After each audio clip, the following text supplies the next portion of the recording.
नमस्कार दोस्तों, मैं महेश कुमार मुद्रा संग्रहण में आपका स्वागत करता है। दोस्तों, आज हम और आप मिलकर बात करेंगे 1950 से लेके और 1982 तक के बने हुए 1 रुपये के सिक्के के बारे में। इसमें लगभग 3 सिक्के, जिसमें एक सिक्का तो बहुत ज़्यादा रियर की कैटेगरी में चला गया है, जो इसी वीडियो में आपसे चर्चा करूँगा। तो बिना देरी किए दोस्तों वीडियो को शुरू करते हैं। दोस्तों, ये है 1950 का सिक्का। इस सिक्के का वजन है 11.66 ग्राम, 28 mm इसकी साइज है और इसका शेप सर्कुलर है। दोस्तों, इसका अभी ये स्क्वायर की कैटेगरी का सिक्का है। दोस्तों, ये भी धीरे धीरे आने वाले समय में रियर पे चला जाएगा। अभी लगभग इसकी प्राइस यूएनसी में 1000 रुपये चल रही है और फाइन में 100 रुपये, एक्स्ट्रा फाइन में 500 रुपये चल रही है। ये देख लीजिए दोस्तों सिक्का। दोस्तों, अगले इसके बाद में सिक्का बना 1954 में। दोस्तों, ये तो धीरे धीरे रियर की कैटेगरी में आ भी चुका है। वही साइज वही है इसकी और वजन भी 11.66 ग्राम, निकल धातु से बना हुआ। इन सिक्कों को चुंबक पकड़ती है दोस्तों। इनकी अधिकतर पहचान ये रहती है, चुंबक पकड़ती है। दोस्तों, इसकी प्राइस की बात करें तो लमसम इसकी यूएनसी में प्राइस 6500 रुपये चल रही है और फाइन में 1000 रुपये, एक्स्ट्रा फाइन में 1500 रुपये, वेरी फाइन में 2500 रुपये। दोस्तों, ये बॉम्बे मिंट का सिक्का है। ऐसे ही 1950 का भी सिंगल मिंट सिक्का है बॉम्बे मिंट का। दोस्तों, अब चलते हैं हम और आप मिलके अगले सिक्के में। दोस्तों, ये है 1962 का सिक्का। धातु वही निकल है, लेकिन इसमें वजन कम हो गया। अब इसका वजन 10 ग्राम आया, साइज 28 mm, शेप सर्कुलर। दोस्तों, ऐसे तो ये भी अभी तो स्क्वायर की श्रेणी में आ चुका है। लमसम इसका प्राइस चल रहा है 100 रुपीज़, 100 रुपये इसका प्राइस चल रहा है और ये भी निकल से बना हुआ सिक्का है। दोस्तों, अगला सिक्का आता है 1970 का। साइज और mm साइज यही रहती है, निकल से बना हुआ है और वह बहुत ही रियर सिक्का है। अगर किसी के पास हो तो मैं उसकी लेने की भी इच्छा रखता हूँ। लगभग मैं उसको 5000 रुपये तक किसी को दे सकता हूँ। अगर हो तो आप नीचे कमेंट में डाल देना, मैं आपसे कांटेक्ट कर लूँगा और आपका सिक्का देख के आपको प्राइस दे दूँगा।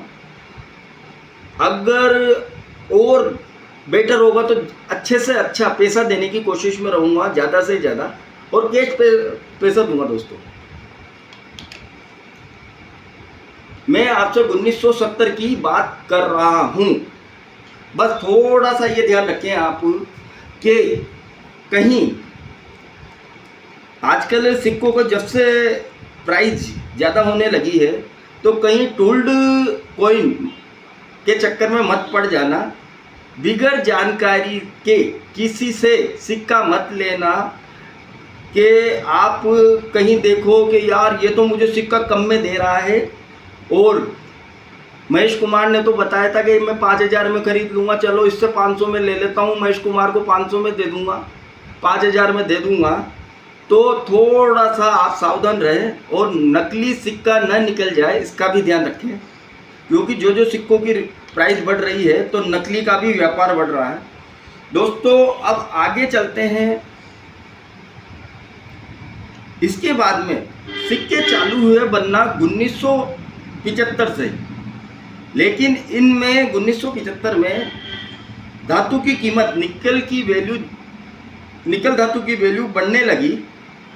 तो इसमें 1970 के बाद 1975 तक बहुत सोचने के बाद में, या फिर जो भी स्थिति रही होगी, अब ये कॉपर के आने लगे और इसमें मतलब कॉपर निकल के आने लगे। इसमें कॉपर निकल दोनों मिक्स आने लगे ये सिक्के चुंबक नहीं पकड़ते दोस्तों, और ये 1975 से 1982 तक बने हैं। कॉपर निकल, वजन 8 ग्राम, साइज 28 mm, शेप सर्कुलर। दोस्तों अब बात करते हैं अपन 1975 की। 1975 2 मिनट में सिक्के बने हैं कलकत्ता और बॉम्बे।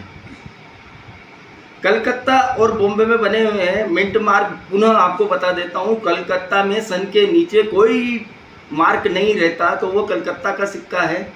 और बॉम्बे सन के नीचे अगर काजू कतली का शेप बना हुआ है तो वह बॉम्बे का सिक्का है। तो 2 मिनटों में इसकी ढलाई की गई। उसके बाद में हम आते हैं 1976 में। इसमें भी ये 2 मिनटों में ढलाई की गई बॉम्बे और कलकत्ता में।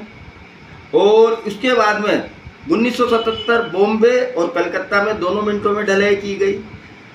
1978 में, 1977 में और 1982 तक ये 2-2 मिनटों में ही ढलाई हुई इसकी। और ये सब कॉमन कैटेगरी के सिक्के हैं। लगभग इनकी मेटल के हिसाब से पैसा मिल जाता है। ये एग्जीबिशन में तो ऐसे सिक्के बिकते नहीं हैं, क्योंकि ये नॉर्मल कॉमन सिक्के हैं ये। फिर भी अगर कोई इनको चाहने वाला मिल जाता है या फिर तो वो उसको मेटल की प्राइस के हिसाब से ले लेता है। जैसे अभी मेटल की प्राइस बढ़ गई, ये कॉपर निकल का धातु का सिक्का है तो लमसम ये 5 रुपये नग के हिसाब से चला जाता है। दोस्तों ये तो मैंने आपको जानकारी दी सिक्कों की। आगे कोई और अगला वीडियो कोई नया सिक्के के बारे में बनाऊंगा, लेकिन मैं आपको अब एक जानकारी और दूंगा। थोड़ा सा वीडियो ये लंबा हो जाएगा, लेकिन आप लोगों को भी जानकारी मिल जाएगी। और कुछ आप कमेंट करेंगे तो मैं भी जानकारी सीख ही लूँगा। दोस्तों कलेक्शन की कोई उम्र नहीं होती। आप लोगों को जो मैं समझाना चाह रहा हूँ, कलेक्शन की कोई उम्र नहीं होती। कलेक्शन 5 साल की उम्र से जब तक अपनी उम्र है, ऊपर वाले ने जब तक अपनी उम्र लिखी हुई है, जब तक कलेक्शन कर सकते हैं।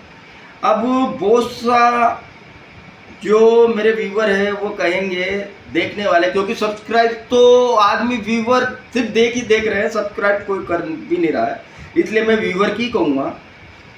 जो भी मेरे देखने वाले ये व्यूवर हैं, मैं आपको एक चीज़ बताता हूँ। आप देखेंगे कि यार ये तो सिक्का 1975 का है, अब इतना पुराना सिक्का ढूंढने कहाँ चलेंगे।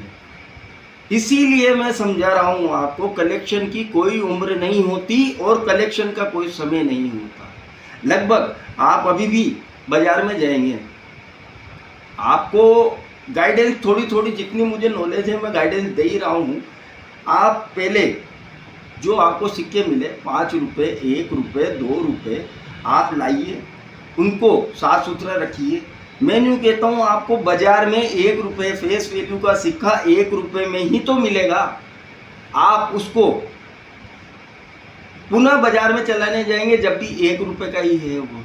लेकिन हो सकता है आने वाले समय में, और होता है दोस्तों, मेरे साथ भी ऐसा ही हुआ है जो मैं आज आपको बता रहा हूँ, कि फेस वैल्यू में जो मैंने सिक्के इकट्ठे किए वो धीरे धीरे स्केयर और रियर की कैटेगरी में जा ही रहे हैं। तो अभी भी आप कलेक्शन करना चाहें तो चालू कर सकते हैं। बाज़ार में आप सिक्के रखिए, जो आपको 1-2 सिक्के कलेक्शन के लिए रखना है उस तारीख का रखिए। आपको अगर मिंट वाइज कलेक्शन करना है तो आप मिंट वाइज कीजिए। दोस्तों मैं तो यूँ भी पूरा मिंट वाइज कलेक्शन करता हूँ। इसका आपको एक छोटा सा नमूना बता रहा हूँ। ये अभी के चलन के सिक्कों का कलेक्शन, आपको पुराने सिक्के नहीं बता रहा दोस्तों मैं, ये अभी के चलन के सिक्के। जैसे जैसे ये रियर की कैटेगरी में आती है मैं इनको अलग करता चलता हूँ। नीचे के एल्बमों में से भी ऐसा ही किया हुआ है मैंने। आप देखिए अभी का सिक्कों का कलेक्शन है, जैसे मिलता है मुझे मैं इसमें लगाता चलता हूँ और कलेक्शन को आगे बढ़ाता चलता हूँ। तो इसलिए दोस्तों कलेक्शन की न तो कोई समय होता न कोई उम्र होती। और मेरी नज़र में आज ये हॉबी बच्चों को भी देनी चाहिए। उससे उनके दिमाग में भी थोड़ा सा ये रहता है कि नहीं, कुछ ना कुछ तो सीखा जा रहा है। साथ में आज की तारीख में बच्चों के ऊपर एजुकेशन की वजह से इतना दबाव आ चुका है, तो उनको रिलैक्स होने के लिए चाहे मुश्किल से आप कलेक्शन की हॉबी में 10 मिनट का समय निकालें, लेकिन दिमाग डाइवर्ट होता है। तो दोस्तों, आगे मिलते हैं नए वीडियो में। हंसते रहिए, मुस्कुराते रहिए, कलेक्शन करते रहिए। वंदे मातरम। दोस्तों, मेरे चैनल को लाइक करो, सब्सक्राइब करो